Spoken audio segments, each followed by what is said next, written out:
Korean isn't related to any other language on Earth, except for one. But we'll get into that. First, we need to talk about what makes Korean so special.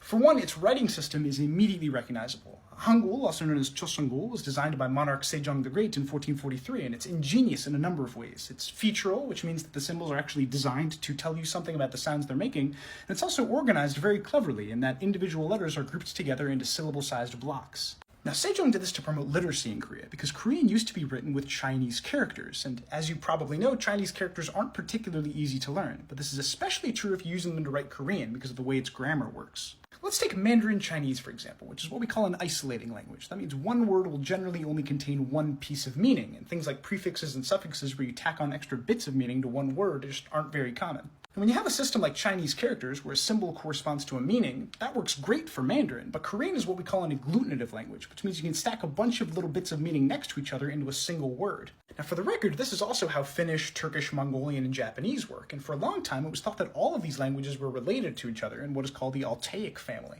Now, as time goes on, that claim has been widely disputed, and today most, not all, but most linguists reject the idea that all of those languages came from the same source, instead saying that they probably shared features amongst each other historically because they were spoken close together. So what is Korean related to?